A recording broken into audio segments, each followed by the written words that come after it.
जय गुरु जी। ओम नमः शिवाय। शिव जी सदा सहाय। ओम नमः शिवाय। गुरु जी सदा सहाय। We are going to listen today to chapter 3 of Shiv Puran Mahatam on Kankula's disillusion and detachment. Shaunak ji said, O Suji of great intellect, you are extremely blessed and omniscient. By the favor, I am gratified to satiety again and again. My mind rejoices much on hearing this old anecdote. Please narrate another story equally increasing devotion to Lord Shiva. Nowhere in the world are those who drink nectar honored with liberation. But in regard to the nectar of Lord Shiva's story, it is different. When drunk, it straightway accords salvation. You are blessed, blessed indeed. Blessed, blessed is the story of Lord Shiva, on hearing which a man attains Shivlok. Suchi said, O Shanak, please listen. I shall tell you, though it is a great secret, but since you are the foremost among Vedic scholars and a leading devotee of Lord Shiva, I am happy to narrate this story to you. There is a seaside village, Baskala, where sinful people bereft of Vedic virtues reside. They are wicked with deceptive means of livelihood, atheists, farmers bearing weapons, and adulterous rogues. They know not nothing about true knowledge, detachment, or true virtue. They are brutish in their mental makeup and take a great deal of interest in listening to evil gossips and slander. People of different castes are equally roguish, never paying attention to their duties. Always drawn to worldly pleasures, they are ever engrossed in one evil action or another. All the women, too, are equally crooked, boorish, and sinful. Evil tempered, loose in morals, they are devoid of good behavior and a disciplined life. In the village Baskala, peopled by wicked people, there was a base Brahmin called Binduk. He was a wicked sinner, traversing evil paths. Although he had a beautiful wife, he was enamored of a prostitute. His passion for her completely upset his mind. He forsook his devoted wife Kankula and indulged in sexual dalliance with prostitute overwhelmed by Cupid's arrows. Many years thus elapsed without any abatement in his evil actions.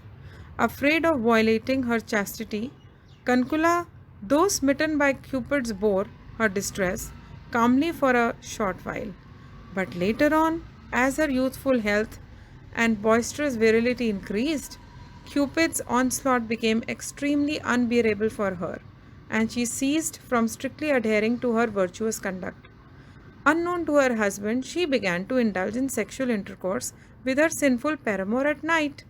Fallen thus from sattvic virtues, she went ahead along her evil ways. O sage, once he saw his wife completely indulged in sexual intercourse with her paramour at night. Seeing his wife thus defiled by the paramour at night, he furiously rushed at them. When the roguish, deceitful paramour knew that when the wicked Binduk had returned to the house, he fled from the scene immediately. The wicked Binduk caught hold of his wife and with threats and abuses fisted her again and again. The boorish wicked woman Kankula, thus beaten by her husband, became infuriated and spoke to her wicked husband. Kankula said, Foul minded that you are! You indulge in sexual intercourse with the herald every day? You have discarded me from your life, ever ready to serve you with my youthful body. I am a youthful maiden, endowed with beauty and mentally agitated by lust. Tell me, what other course can I take when I am denied the enamored sport with my husband? I am very beautiful and agitated with flush of fresh youth. Deprived of sexual intercourse with you, I am extremely distressed. How can I bear the pangs of passion? Suji said, That base Brahmin Bindug, when addressed thus by his wife, foolish and averse to his own duties, said to her. So what did Binduk said? Binduk said, True indeed is what you have said, with your mind agitated by passion. Please listen, my dear wife. I shall tell you something that will be of benefit to you. You need not be afraid. You go ahead with your sexual sports with any number of paramours. No fear need enter your mind. Extract as much of wealth as you can from them and give them enough sexual pleasure. You must hand over all the amount to me. You know that I am enamored by my concubine. Thus, our mutual interest will be assured. Suji said. His wife Kankula, on hearing these words of her husband, became extremely delighted and assented to his vicious proposal. Having thus entered into their nefarious mutual contract, the two wicked persons, the husband and the wife, fearlessly went ahead with their evil actions.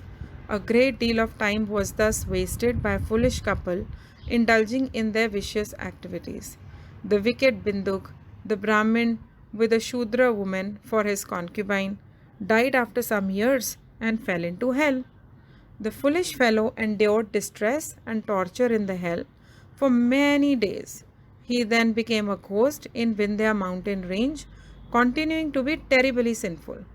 After the death of her husband, the wicked Bindug, the woman Kankula continued to stay in her house with her sons. The woman foolishly contained her she foolishly continued her enamored dalliance with her paramours till she no longer retained her youthful charms. Due to divine intercession, it chanced that on an auspicious occasion she happened to go to Gokarna temple in the company of her kinsmen.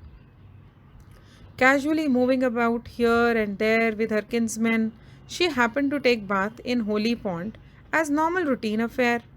In a certain temple, a scholar of divine wisdom was conducting a discourse on the holy Shiv Puran story, some of which she happened to hear. The portion that fell on her ears was the context in which it was said that servants of Yam would introduce a red hot iron into the vaginal passage of women who indulge in sexual intercourse with their paramours. This narrative, made by Puranic to increase detachment, made the women terrible, or she was completely trembling with fear thereafter. At the end of the discourse, when all the people dispersed, the terrified woman approached the scholarly Brahmin and spoke to him in confidence.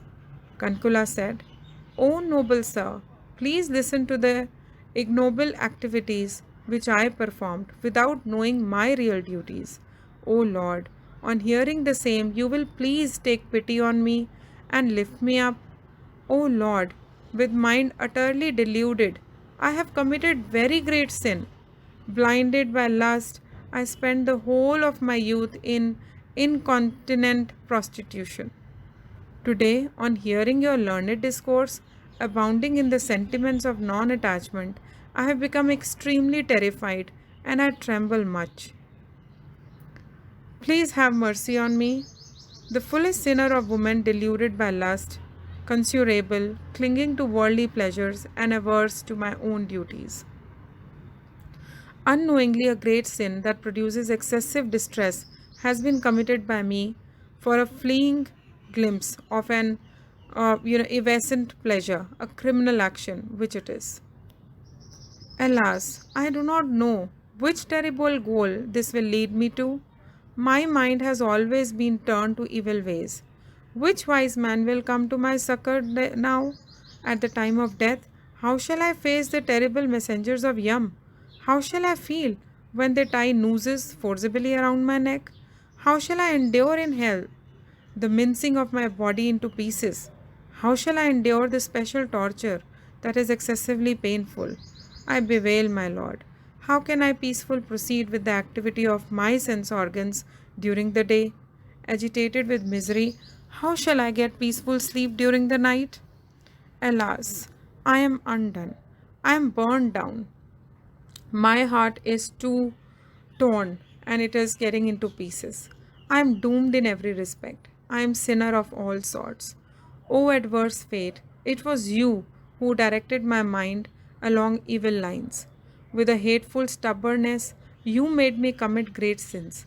I was led astray from my path of duty, that would have bestowed all happiness. O Brahmin, my present pain is millions of times more than that of a man stuck to the stake or hurled with high mountain top. My sin is so great that it cannot be washed away, even if I take ablutions in Ganga for 100 of years, or even if I perform 100 sacrifices. What shall I do? Where shall I go? Whom shall I resort to? I am falling into ocean of hell. Who can save me in this world? O noble sir, you are my preceptor. You are my mother. You are my father. I seek refuge in you. I am in pitiable plight. Lift me. Please lift me. Suji said. The intelligent Brahmin mercifully lifted up Kankula, who had become disgusted with worldly affairs and had fallen at his feet. Jai Guruji. We will end here today and then we will proceed with the same story of Kankula's disillusion and detachment in chapter 4.